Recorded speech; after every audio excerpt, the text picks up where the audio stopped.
Olá, meu nome é Fabrício Aitaivo. Vamos estar aqui nesse projeto trabalhando com a segunda fase de OAB. Nosso projeto envolve, então, questões teóricas, questões práticas e resoluções de questões da prova. E nessa ideia, pessoal, inicialmente, o tema da aula de hoje será trabalhar com as questões introdutórias do direito material do trabalho. Nestas questões introdutórias do direito material do trabalho, eu pretendo analisar com vocês os elementos relacionados ao conceito do direito do trabalho, as funções do direito do trabalho, a realidade do direito do trabalho nesse contexto atual. A primeira parte daquilo que nós temos no edital ou na proposta de edital do exame da ordem em relação ao direito do trabalho. Falar um pouco sobre fontes, princípios, relação de trabalho e relação de emprego. Pessoal, como nós pensamos o curso para a aprovação de vocês? A gente sabe que esse momento é um momento de conquista de vocês, porque chegaram aqui, estão se preparando para a segunda fase, pelo qual eu parabenizo vocês, mas agora a gente tem uma etapa que é extremamente árdua, que é conseguir a aprovação na segunda fase. E para isso nós pensamos o curso de que forma? A gente vai ter uma primeira etapa em todas as aulas, à exceção das duas primeiras, eu já explico por quê, em que nós vamos ver um conteúdo teórico. Nesse conteúdo teórico eu vou explanar para vocês as questões de direito material ou de direito processual do trabalho, de acordo com o tema de cada uma das nossas aulas. Depois, nós temos os módulos de solução de questões, aquelas questões que já foram cobradas na prova. Obviamente que eu não vou solucionar questões que já foram realizadas, até porque vocês têm os gabaritos das questões, vocês têm as questões de fácil acesso no site, então eu não preciso estar trabalhando de novo com questões que já foram realizadas, e aí eu vou trabalhar com novas questões a partir dos conteúdos que nós vamos ver em cada uma das aulas. Em seguida, pessoal, nós vamos ter em conjunto a elaboração das peças processuais. A gente sabe que em direito do trabalho, processo do trabalho, a banca, ela até certo ponto é muito conservadora no que vem cobrando de peças. A gente encontra da FGV, contestação, a gente prioritariamente contestação, a gente encontra alguns recursos ordinários e a gente vai ter algumas peças, ou na verdade, uma peça com natureza inicial, que é a ação de consignação em pagamento, que já foi cobrado um procedimento especial. Então, o que nós vamos estar trabalhando? Um bloco teórico, um bloco de elaboração de questões da prova, voltadas para a prova, e um outro bloco para a gente trabalhar com as peças processuais.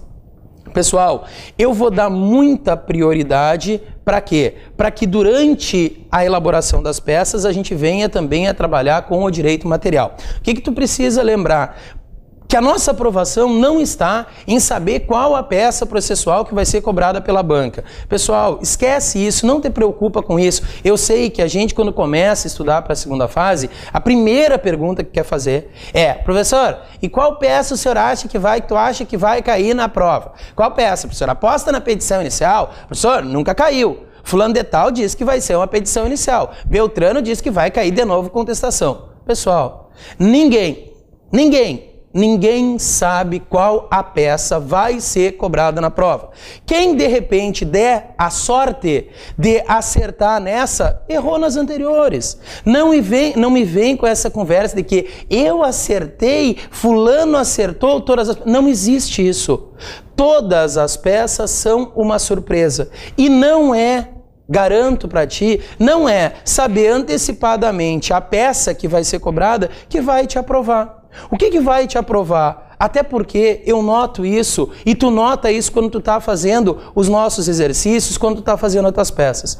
O que dificulta? Não é a estrutura da petição inicial, da contestação ou do recurso ordinário. Pessoal, o problema é encher a peça de direito material, é trazer o direito material do trabalho para dentro da tua peça.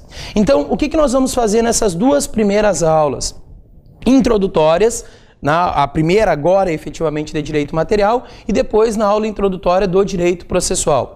Na aula de direito material do trabalho, o que eu vou colocar para vocês vem a ser o quê? Estabelecer quais são então os principais princípios do direito do trabalho, as fontes do direito do trabalho e os elementos relacionados à relação de trabalho, relação de emprego, priorizando o conceito de empregado, de empregador, dentro daquilo que nós temos na parte introdutória da CLT. Bem, vamos lá. Pessoal, o direito do trabalho não é, vocês sabem, efetivamente, a disciplina que vai estudar a relação de trabalho. O direito do trabalho estuda a relação de emprego, que é, como os senhores sabem, uma relação especial. É uma relação de trabalho com características especiais. E dentro da especialidade da relação de emprego, nós vamos começar, na verdade, apontando aqueles que são os princípios do direito do trabalho. Professor, mas o que vai nos ajudar na prova a saber princípios do direito do trabalho? Pessoal, aqui eu quero atenção rápida para a gente ter uma compreensão de como enxergar o direito do trabalho e como trabalhar com questões também de prova pensando no direito do trabalho. Me ajuda aqui, ó. Quais são os princípios do direito do trabalho? O primeiro princípio do direito do trabalho, que a gente reconhece como sendo até o cerne do direito do trabalho, é o princípio da proteção. Quando se fala do princípio da proteção, esse princípio reconhece, você sabe, o empregado como a parte mais fraca da relação de emprego. Essa ideia de proteção, ela vem em todo o direito do trabalho e sempre que a gente estiver pensando no direito do trabalho, a gente parte dessa ideia de proteção. A proteção é tamanha no direito do trabalho que nós vamos observar na própria CLT, e eu gostaria que vocês destacassem o artigo 9º, por exemplo, da CLT, e vocês vão ver, pessoal, que na nossa preparação para a segunda fase, eu vou trabalhar muito com vocês, eu vou trabalhar muito com o texto seletista, com o texto da CLT. Por quê? Porque é um instrumento que tu vai ter para a prova da OAB. Então observa que, se tu pegar na CLT o artigo 9º da CLT, tu vai ver essa referência em relação à proteção. Observem que nós temos, então, serão nulos de pleno direito os atos praticados com o objetivo de desvirtuar, impedir ou fraudar a aplicação dos preceitos contidos na presente consolidação. A gente vai começar destacando esse elemento do artigo 9º da CLT. A proteção é tamanha que qualquer ato que seja praticado com o objetivo de, vejam bem, com o objetivo de desvirtuar, impedir ou fraudar a aplicação da CLT, esse ato é nulo de pleno direito. Então, a proteção reconhece que o empregado é a parte mais fraca, reconhece o empregado como parte mais fraca e todo aquele ato que o empregado, como parte mais fraca, ele, junto com o empregador, ele toma e ele decide de alguma forma, simular, de alguma forma, aceitar algum desrespeito à legislação trabalhista, esse ato é nulo de pleno direito e não produz efeito absolutamente nenhum, e esse empregado vai poder reclamar posteriormente os direitos que ele abriu mão. Por quê? Porque ele não pode abrir mão desses direitos, tendo em vista essa ideia de proteção. Esse princípio da proteção, ele se divide em 3 subprincípios. Quais são os 3 subprincípios dentro do princípio da proteção? A gente fala do indúbio pro operário ou indúbio pro mísero, tanto faz. A gente fala do subprincípio da norma mais benéfica e a gente fala do subprincípio da condição mais benéfica. Então aqui nós temos, em relação aos princípios do direito do trabalho, dentro do princípio da proteção, 3 subprincípios. Havendo dúvida na interpretação do direito do trabalho, o juiz vai optar por aquela interpretação mais vantajosa para o empregado. Então, in dubio pro operário. Dúvida na interpretação do direito do trabalho, o juiz vai optar por aquela interpretação mais vantajosa para o empregado. Depois, subprincípio da norma mais benéfica. Em relação ao subprincípio da norma mais benéfica, eu preciso que tu me ajude destacando que, em relação à norma mais benéfica. Quanto à norma mais benéfica, nós vamos começar fazendo uma referência ao artigo 620 da CLT. Tu vai buscar no texto seletista, vai encontrar a referência ao artigo 620 da CLT e já vai destacar no teu material. O artigo 620 da CLT trabalha com o quê? Com a solução de conflito entre acordo e convenção coletiva. E diz o artigo 620, que tu está marcando no teu material para ir para a prova com essa referência, olha só, as condições estabelecidas em convenção, quando mais favoráveis, prevalecerão sobre as estipuladas em acordo. As condições estabelecidas em convenção, quando mais favoráveis, prevalecerão sobre as estipuladas em acordo. O que diz o artigo 620? Diz que, havendo conflito entre normas, entre fontes, nós vamos optar por aquela que é mais favorável, por aquela que é mais benéfica para o empregado. Quero cuidado, quero atenção, nós em seguida vamos voltar a falar sobre isso quando estivermos discutindo as questões que envolvem os conflitos entre fontes de direito do trabalho. E por fim, o subprincípio da condição mais benéfica. O que nós temos em relação à condição mais benéfica? A condição mais benéfica tem a ver com a alteração do contrato de trabalho, pessoal. A gente pode apontar aqui em relação à condição mais benéfica uma referência ao artigo 468 da CLT. E tu já vai acompanhar destacando no teu material o artigo 468 da CLT. O que nós temos no artigo 468 da CLT? Qualquer alteração do contrato de trabalho não poderá causar um prejuízo direto ou indireto ao empregado. Tu tem lá o empregado com um salário. Eu posso alterar essa cláusula do contrato de trabalho do empregado, no qual o empregado concorda com uma alteração, reduzindo o salário dele? Não, não posso. Essa alteração é uma alteração prejudicial. Claro, professor, tem regra específica que fala da irredutibilidade salarial. Sim, eu sei. Eu só estou apontando aqui, e eu quero que tu me ajude com isso, em relação ao quê? Quando se fala de condição mais benéfica, a condição mais benéfica qual é? É sempre aquela condição anterior mais vantajosa. Então, se eu tenho um empregado que no seu contrato de trabalho nós temos determinadas cláusulas do contrato de trabalho, qualquer alteração nas cláusulas do contrato de trabalho, elas não podem prejudicar o empregado. Se ele tem determinadas cláusulas, a alteração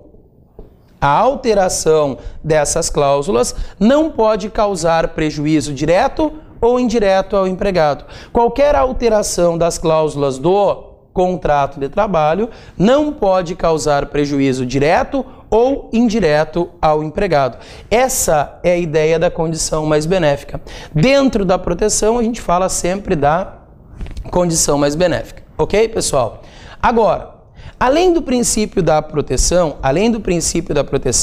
e convalidando o próprio princípio da proteção, o que nós vamos ter? E eu preciso do cuidado de vocês em relação a isso. Além do princípio da proteção, o nosso segundo princípio é o princípio da irrenunciabilidade.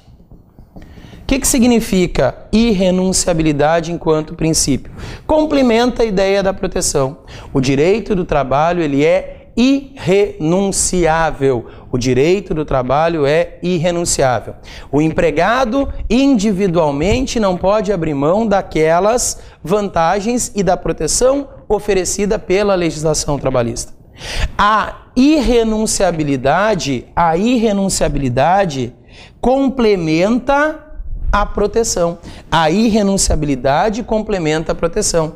De nada iria adiantar a legislação trabalhista proteger o empregado se o empregado pudesse individualmente renunciar aos seus direitos. Olha só, garanto para ti que se fosse permitido ao empregado renunciar aos seus direitos, o empregado todo final de mês iria renunciar espontaneamente ao pagamento das horas extras. Não, esse mês eu não quero receber hora extra. Todo ano o empregado ia renunciar ao pagamento do 13º. Não, esse ano eu não quero receber o 13º. Pode me pagar parcelado. Paga parcelado em 7 vezes, fica ótimo. Pessoal, o empregado não pode individualmente renunciar aos seus direitos. Nesse particular da irrenunciabilidade, eu gostaria só de apontar para vocês uma súmula do Tribunal Superior do Trabalho. A súmula 51 do Tribunal Superior do Trabalho, ela vai destacar a possibilidade de renúncia de direito do trabalho. É das poucas circunstâncias no direito do trabalho em que a gente vê essa possibilidade. Inclusive, é bom a gente ver a diferença de renúncia e transação. Depois a gente vai voltar a trabalhar com isso. Mas sempre pensa assim, a renúncia ela é individual, a transação ela é coletiva. No direito do trabalho, renúncia é individual. O empregado individualmente renunciando a um direito que a legislação trabalhista assegura para ele. Como regra, essa renúncia não pode ser feita. Como regra, o empregado não pode renunciar ao direito assegurado pela legislação trabalhista. Observem que essa irrenunciabilidade, ela se apresenta na súmula 51 sob 2 aspectos. Diz assim, ó, quando uma empresa ela cria um regulamento,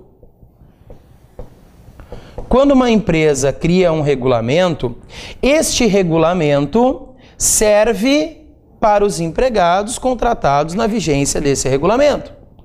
Caso a empresa crie um novo regulamento, esse novo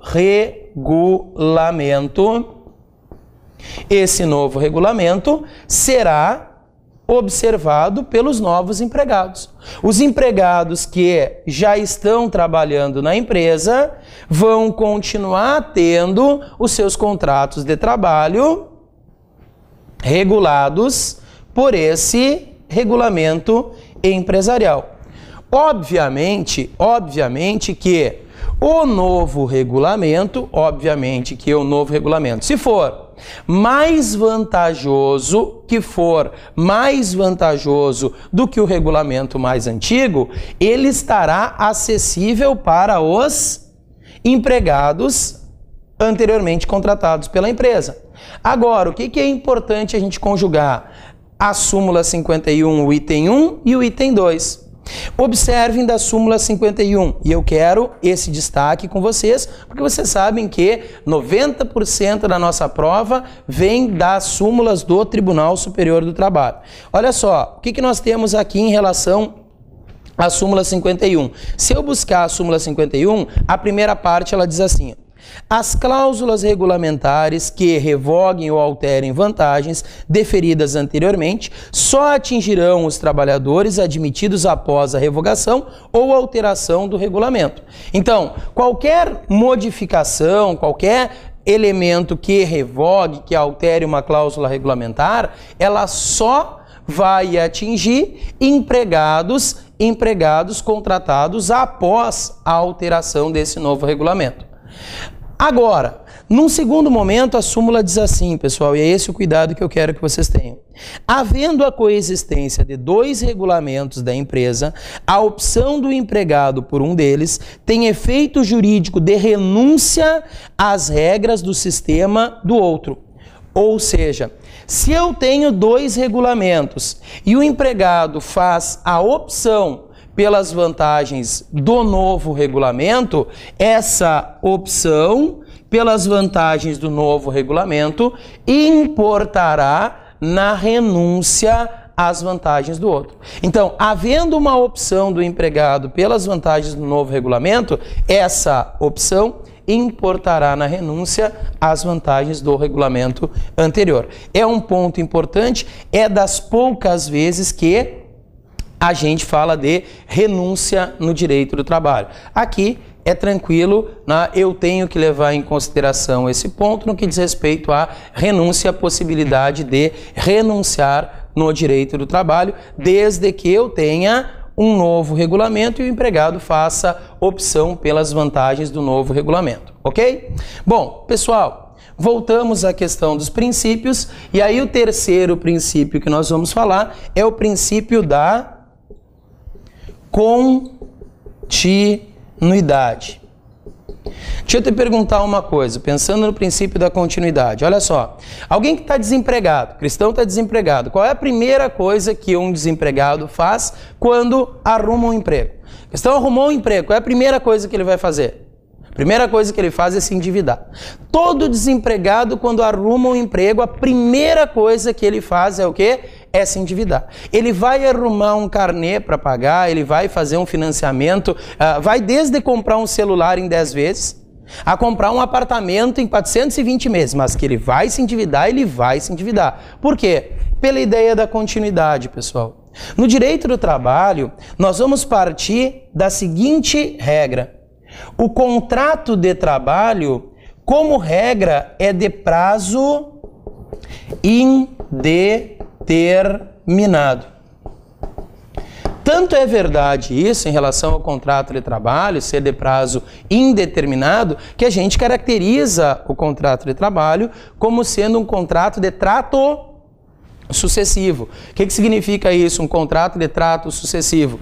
O contrato de trabalho, como é de prazo indeterminado, ele se renova mensalmente, de trato sucessivo.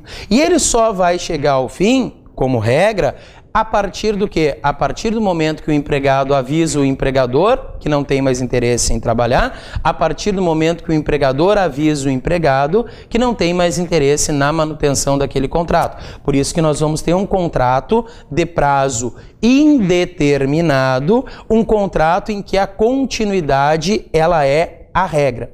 E a CLT vai trabalhar com essa ideia de continuidade em 2 artigos que eu quero que tu destaque.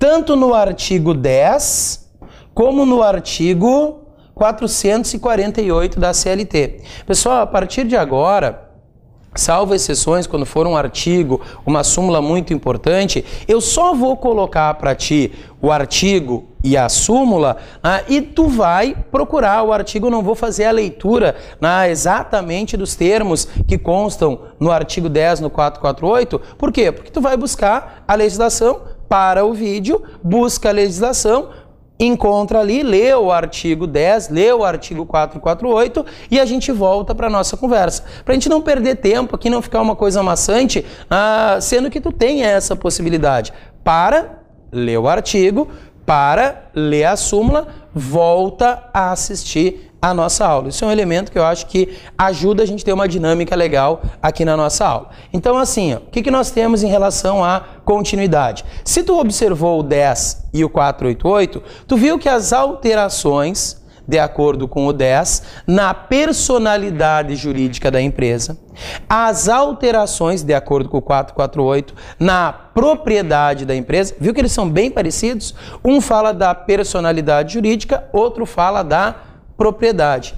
Estas alterações, as alterações não vão prejudicar, os direitos adquiridos pelo empregado. Essa é a ideia de continuidade. O empregado contratado pela empresa A, quando a empresa A é adquirida pela empresa B e posteriormente é adquirida pela empresa C, vejam, uma sucessão de empresas, os direitos dos empregadores não serão prejudicados. Aquele direito que ele adquiriu, ele vai manter. a gente costuma dizer que quando uma empresa ela compra outra, é como se fosse o casamento. Não tem como tu casar só com o que a pessoa tem de bom. Casa com o que a pessoa tem de bom e casa com aquilo que a pessoa, né, tem de defeito também. A gente sempre prefere que a pessoa tenha mais qualidade do que defeito. Mas tem que sempre tomar cuidado que quando a gente pensa na aquisição de uma empresa, a gente não compra só o que a empresa tem de bom. Compra o que a empresa tem de bom e aquele passivo trabalhista vai acompanhar a empresa. Como eu brinquei em relação ao casamento. Vejam, o contrato de trabalho e as relações de emprego são pautadas pela continuidade. Nos nossos problemas, nas peças processuais e nas questões, nós vamos voltar a discutir essa referência à continuidade, que eu considero um ponto importante. Depois, e ainda pensando no que diz respeito a estudo de princípios, fechamos a proteção e os 3 subprincípios, irrenunciabilidade, continuidade. O terceiro princípio que nós vamos falar, é o princípio da primazia, o quarto, o princípio da primazia da realidade. Olha só, o que nós temos em relação à primazia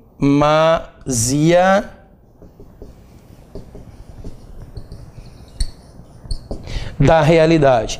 A primazia da realidade enquanto princípio no direito do trabalho, leva em consideração que no direito do trabalho, os fatos, portanto, a realidade, ela vale mais do que o documento. A primazia da realidade, pessoal, tem a ver com aquela busca que aparece de uma forma parecida lá no direito penal, a tal da verdade real. O direito do trabalho busca essa verdade real. O direito do trabalho busca o quê? Busca aquilo que acontece na realidade.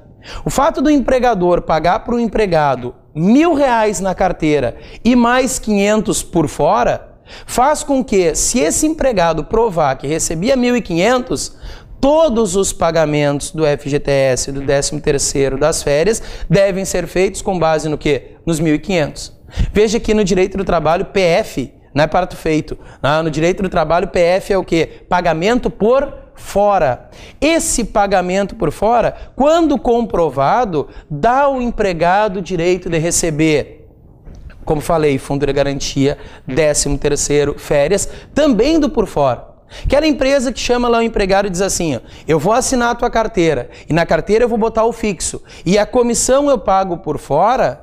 Esse empregado que conseguir provar que recebia a comissão por fora, tem direito a receber todos esses valores que foram pagos por fora. Claro, ele não vai receber de novo o que ele já recebeu, mas aquilo que a gente chama, e nós vamos estudar depois, o reflexo desse valor no fundo de garantia, o reflexo desse valor no 13º, o reflexo desse valor nas férias, isso o empregado terá assegurado e ele vai receber esses valores, ok? Então é muito importante chamar a atenção para a primazia da realidade no direito do trabalho. Direito do trabalho vale a realidade, independentemente daquilo que está documentado. E por fim, eu não vou colocar no quadro, mas a gente fala do princípio da boa-fé e da razoabilidade. Boa-fé e razoabilidade. Boa-fé, pessoal, é difícil encontrar um outro contrato que a gente tenha tanta boa-fé como no contrato de trabalho. Querem ver? O empregado trabalha o mês inteiro acreditando que o empregador vai pagar ele. Isso é boa-fé. Eu trabalho o mês inteiro crente que o empregador vai me pagar até o 5º dia útil do mês subsequente. Olha mais, eu trabalho o ano inteiro para que o empregador me pague o 13º salário. Eu acredito que o empregador vai pagar o ano inteiro. Vai pagar o 13º depois que eu venha trabalhar. E quer ver a boa-fé suprema no direito do trabalho? O empregado trabalha 12 meses acreditando que o empregador vai conceder férias para esse empregado nos 12 meses consecutivos. Isso é boa-fé. Isso é acreditar. Boa-fé não é isso, é tu acreditar que a outra parte vai cumprir com a sua obrigação. No contrato de trabalho, a boa-fé é evidente. Da mesma forma, né, que o empregador acredita que o empregado também esteja de boa fé quando é contratado. Por isso, e nós vamos ver da seguinte forma, olha só, o empregador faz lá uma seleção para contratar o empregado, passa lá uma ficha para o empregado assinar, colocar o nome, qualificações e pergunta: sabe falar inglês?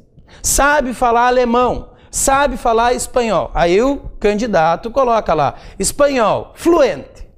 Inglês, lê bem. Alemão, fluente.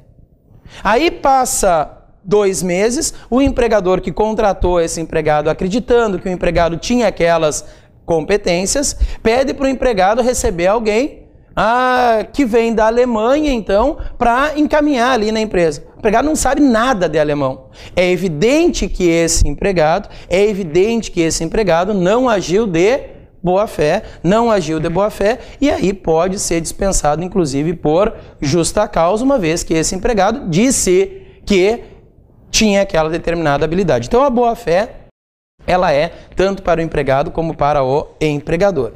E a razoabilidade, pessoal, eu vou colocar como exemplo de razoabilidade, já que a gente está falando aqui de justa causa, eu vou pegar a justa causa para razoabilidade. A CLT não trata de uma forma muito clara, o procedimento para dispensar um empregado por justa causa. Que é hoje eu considero um absurdo isso, né? Se nós formos pensar que a Constituição assegura a todos o direito à ampla defesa e o contraditório, quando o empregador dispensa o empregado por justa causa, não há, e a jurisprudência trata dessa forma, eu não quero que para a prova da OAB a gente trabalhe de forma diferente, mas vejam, o empregador dispensa o empregado por justa causa porque o empregador considerou aquela falta grave. Bom, o empregador, quando considera uma falta grave, utiliza e deve utilizar o critério da razoabilidade. Não é razoável dispensar um empregado por justa causa porque o empregado chegou atrasado ao trabalho num determinado dia. Não é razoável dispensar um empregado por justa causa porque o empregado faltou ao serviço. Não é razoável. Não é razoável dispensar o empregado porque o empregado, em determinado dia, não usou o capacete, que faz parte do equipamento de proteção individual. Não é razoável.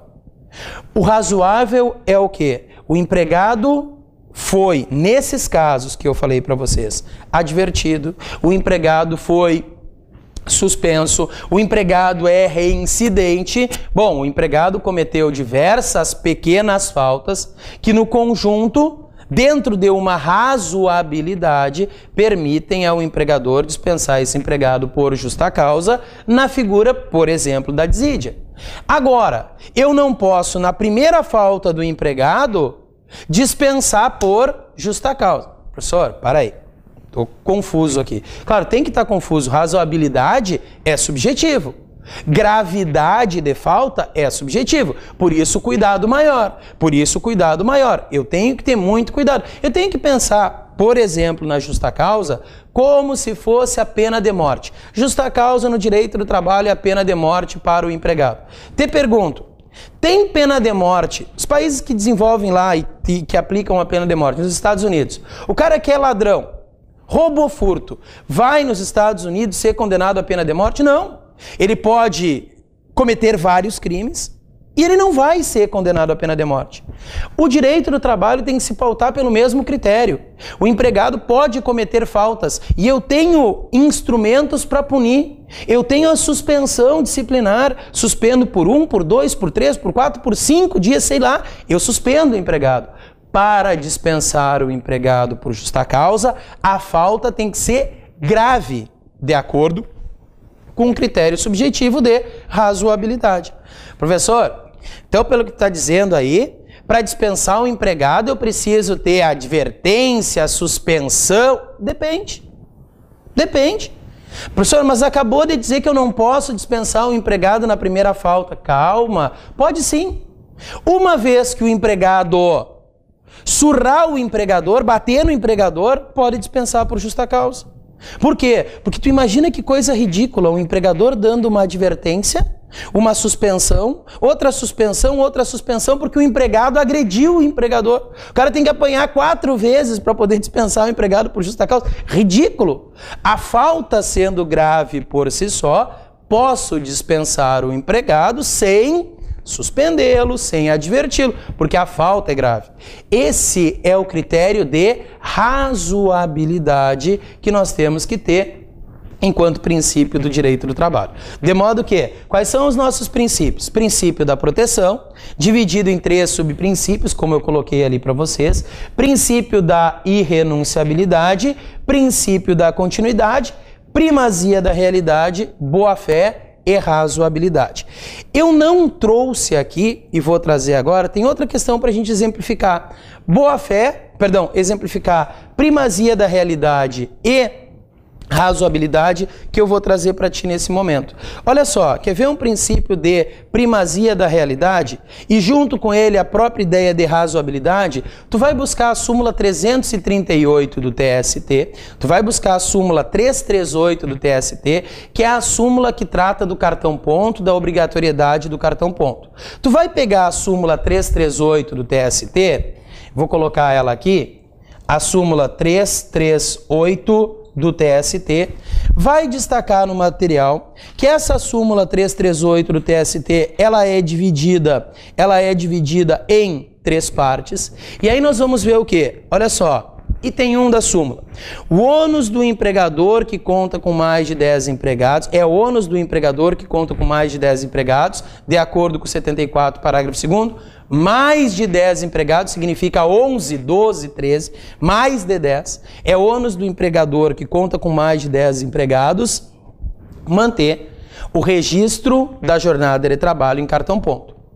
A não apresentação do cartão ponto presume verdadeira jornada alegada na inicial. Agora, o que eu quero te mostrar para a gente falar, pessoal, sobre razoabilidade e primazia da realidade? Olha o item 3. Os cartões de ponto que demonstram horários de entrada e saída uniformes são inválidos como meio de prova, invertendo-se o ônus da prova relativa às horas extras, que passa a ser do empregador, prevalecendo a jornada da inicial se dele não se desvincular. Olha só, o que eu quero que tu perceba dentro da ideia da primazia da realidade e dentro da razoabilidade.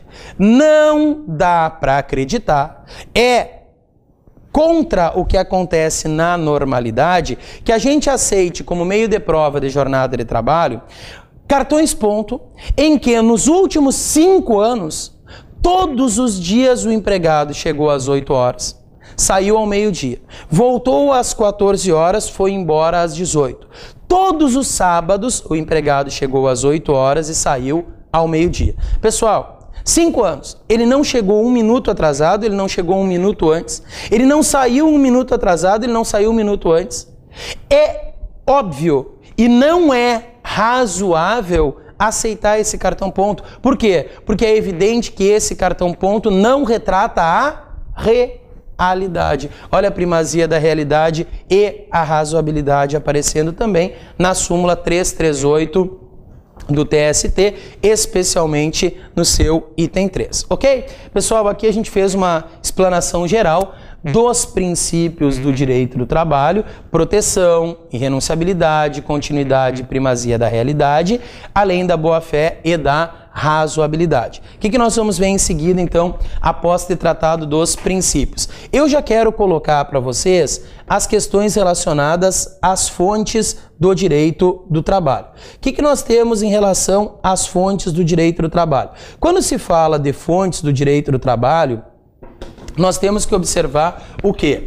As fontes do direito do trabalho são apontadas para a gente no artigo 8º da CLT. As fontes do direito do trabalho são apontadas no artigo 8º da CLT. Isso em relação ao direito material.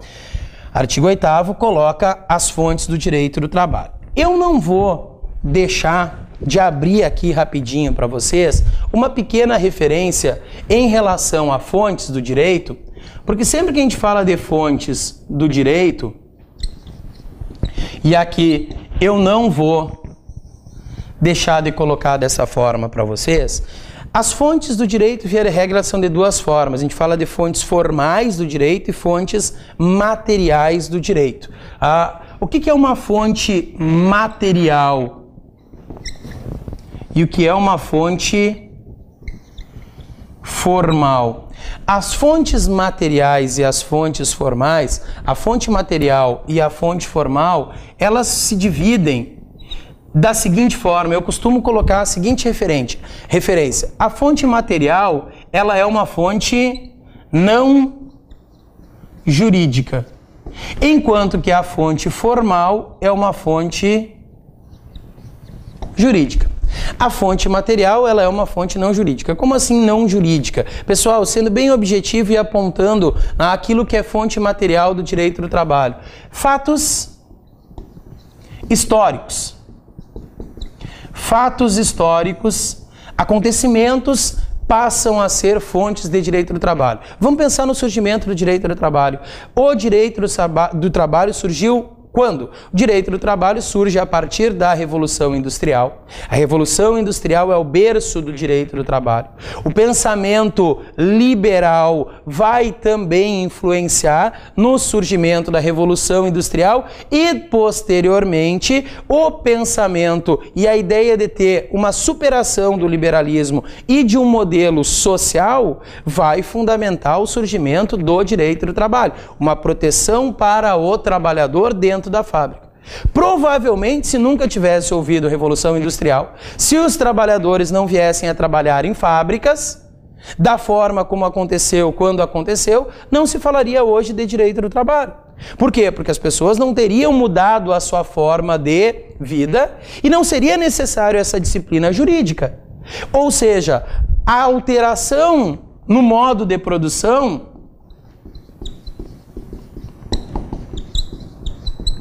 a alteração do modo de produção feudal para o modo de produção capitalista é uma fonte de direito do trabalho. Por quê? Porque ali surge o direito do trabalho.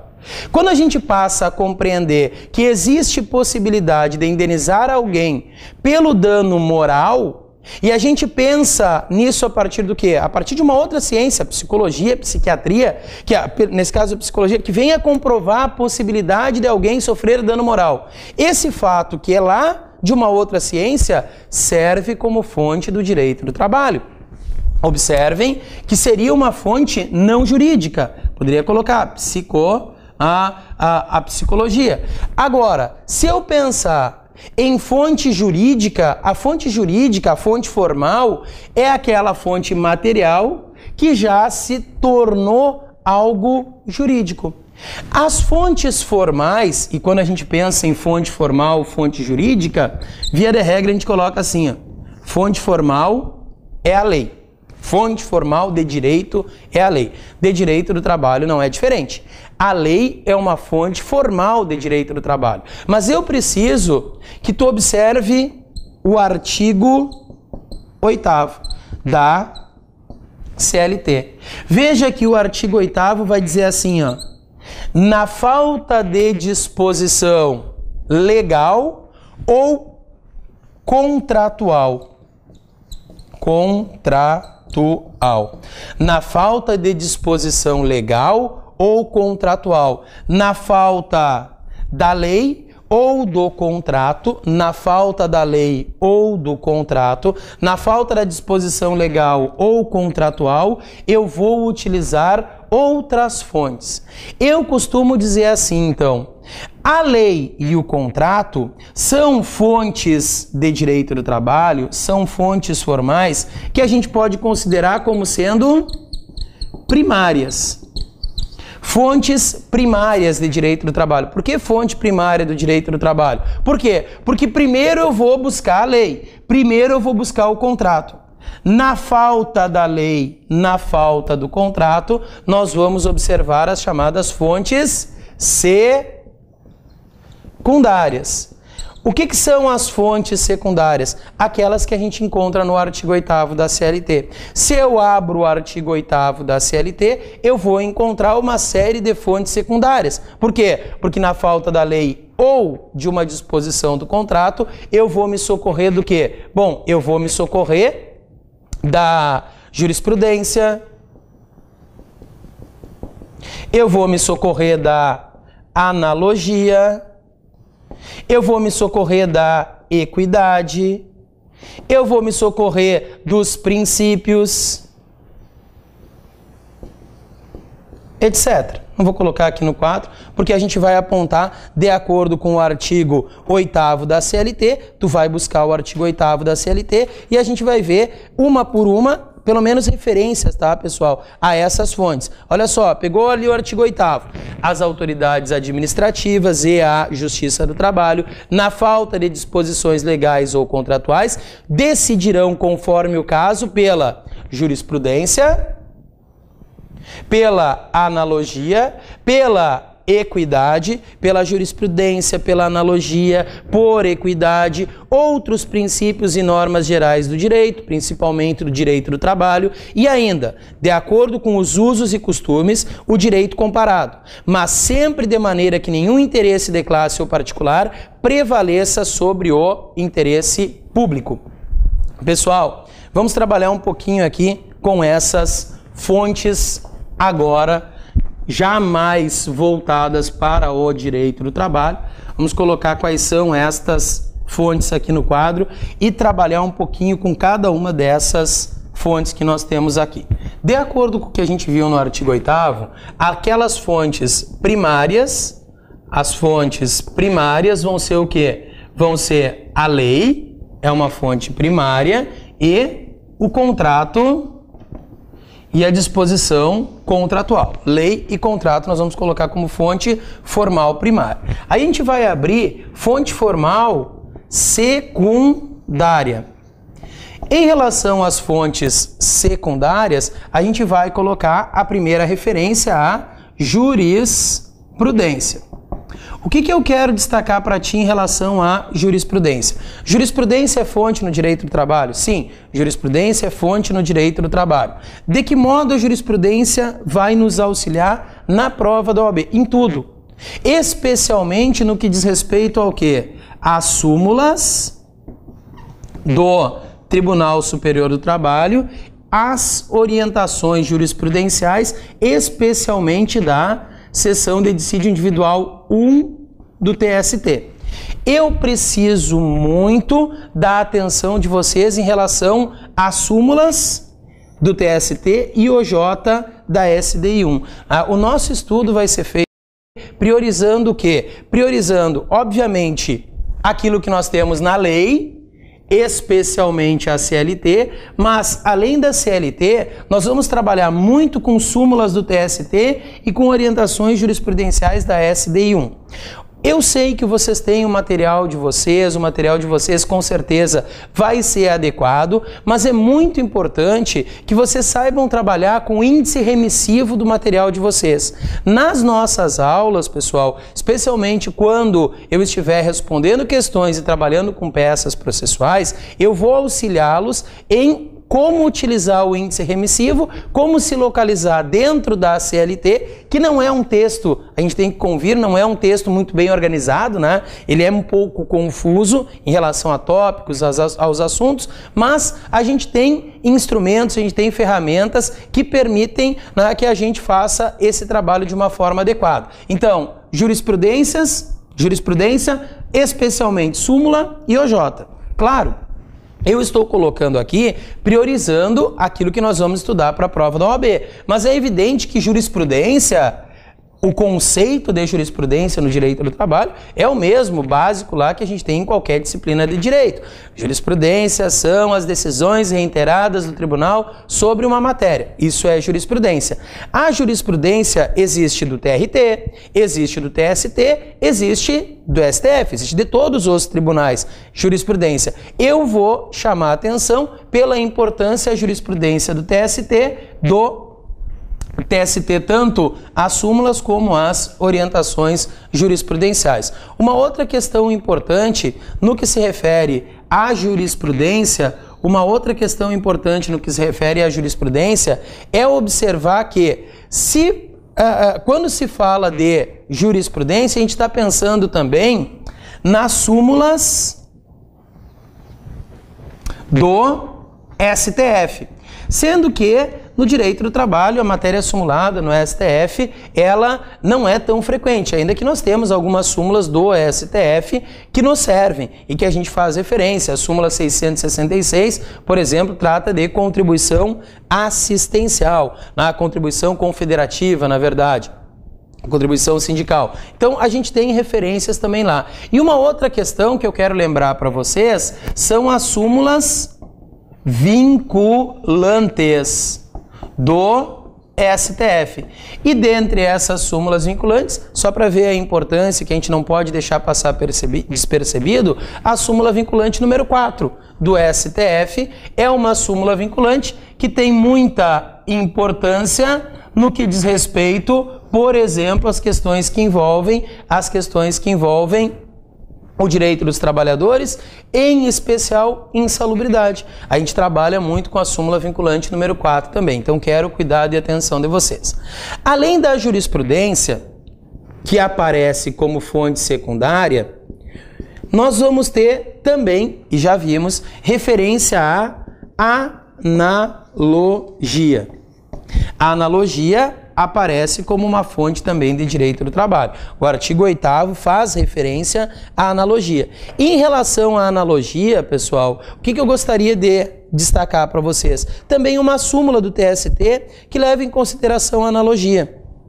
Uma súmula nova, uma súmula que inclusive eu aposto como questão de prova para vocês. Se nós formos observar o conteúdo da súmula 428, súmula 428 do TST, ali eu tenho referência expressa à figura da analogia.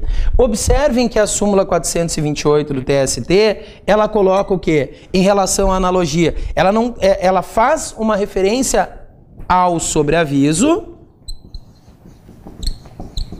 que é o assunto que ela está tratando, sobreaviso, mas ela fala da analogia em relação a um artigo da CLT, ao artigo 244 da CLT, no parágrafo, observem, 244, parágrafo 2º. Por quê? Porque está tratando da analogia, está tratando por analogia de um direito que é assegurado aos ferroviários. O conceito de sobreaviso vem do artigo 244, parágrafo 2º da CLT, para os ferroviários. Os trabalhadores ferroviários tinham a previsão do sobreaviso. Com o passar do tempo, por analogia, o sobreaviso, que servia apenas para esses trabalhadores ferroviários, passou a ser estendido para outros trabalhadores que prestem serviço nas mesmas condições que o ferroviário, que aguardem durante o seu período de descanso, enquanto houver plantão, a qualquer momento serem chamados pelo seu empregador. E aí nós vamos ver outros trabalhadores buscando pagamento de hora de sobreaviso, remunerada com 1/3 do valor da hora normal. Claro, nós vamos estudar a hora de sobreaviso depois em aula específica sobre o tema. Eu só estou apontando as referências aqui da jurisprudência, da analogia. A equidade é muito mais voltada à figura do juiz, né? Quando se fala em equidade no direito do trabalho, a gente está pensando no quê? Na equidade a partir da figura do juiz do trabalho. Falar de equidade significa, dentre outras coisas, falar de justiça. Quando o juiz decide, ele decide de acordo com a equidade. A decisão tem que ser justa. E aí se vale dos critérios da experiência, dos critérios de bom senso, da própria razoabilidade. Então, jurisprudência, analogia, equidade passam a ser fontes secundárias. Os princípios, já conversamos sobre os princípios, né? Até quando se fala de princípios, a gente diz que os princípios eles têm uma tríplice função. O princípio serve para inspirar, O princípio serve para interpretar e o princípio serve para substituir a norma. Serve para inspirar o legislador. O legislador parte do princípio para construir a norma. O princípio serve para interpretar, auxilia o julgador na interpretação. E o princípio serve como norma na falta da lei.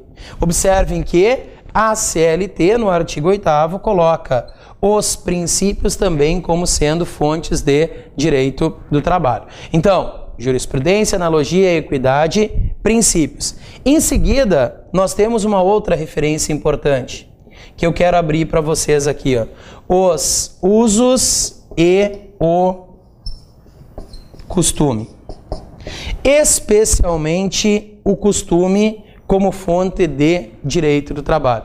Os usos e costumes. Observem que a CLT, ela reconhece em mais de um momento a ideia dos usos e costumes. Essa referência inicial que nós temos no artigo 8º, onde diz principalmente os princípios e normas gerais do direito, principalmente do direito do trabalho, e ainda de acordo com os usos e costumes. Usos e costumes. Quanto ao costume, eu vou pedir para que tu anote a referência em relação ao artigo 458 da CLT. O artigo 458 da CLT trata de salário in natura e diz que aquelas utilidades fornecidas com habitualidade por força do contrato ou do costume, veja que o 458 da CLT reconhece que o salário in natura ele pode ser decorrente do costume. Salário in natura decorrente do costume. Usos e costume. O costume do empregador fornecer alimentação para o empregado dá ao empregado o direito de exigir esta alimentação como parte integrante do seu salário e da sua remuneração. Então vejam que o costume também é uma fonte de direito do trabalho. Então se fala de usos e o costumes, conforme o artigo 458. Depois, o direito comparado. Quanto ao direito comparado, nós não temos muito o que falar, mas o direito comparado é uma fonte também de direito do trabalho, uma fonte formal de direito do trabalho. E ainda, pessoal, eu quero colocar aqui de uma outra forma para vocês o seguinte, porque eu falei da lei e do contrato, mas eu quero detalhar um pouquinho mais esse outro ponto, lei e contrato como fontes de direito do trabalho, para que a gente em seguida possa avançar aqui, ó.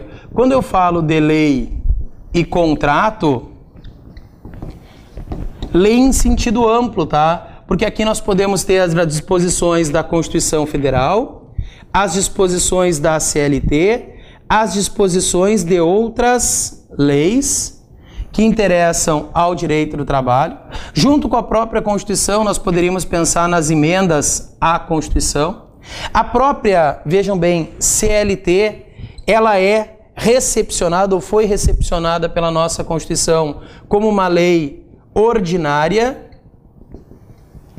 Nós temos previsão na própria Constituição de elaboração de lei complementar em relação à matéria trabalhista.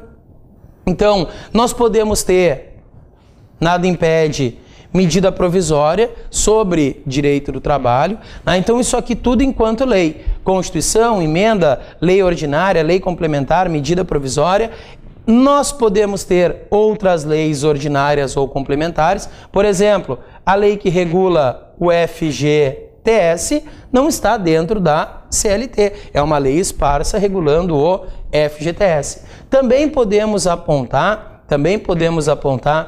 quando se trata de lei, e aqui há uma certa importância não para a prova, mas vou colocar aqui, ó, as NR, as normas regulamentares ou regulamentadoras do Ministério do Trabalho, também é considerado como lei. E quando se fala de contrato, eu posso apontar aqui tanto o contrato individual, como aquilo que por vezes a CLT fala de contrato coletivo, se referindo ao acordo coletivo e a convenção coletiva. Acordo coletivo, convenção coletiva são elementos daquilo que a gente aponta como sendo o contrato individual de trabalho. Então, o contrato individual acaba sendo tanto as disposições do contrato de trabalho, aquilo que nós temos em relação a cada trabalhador, como o próprio contrato coletivo, o acordo e a convenção coletiva de trabalho. Elementos que são importantes que a gente tem que dar destaque aqui. Perfeito, pessoal? Aqui, então, a gente fecha esse ponto sobre as fontes, sem falar ainda de uma outra questão importante que nós vamos retomar no próximo bloco para falar sobre a subsidiariedade do direito comum ao direito do trabalho.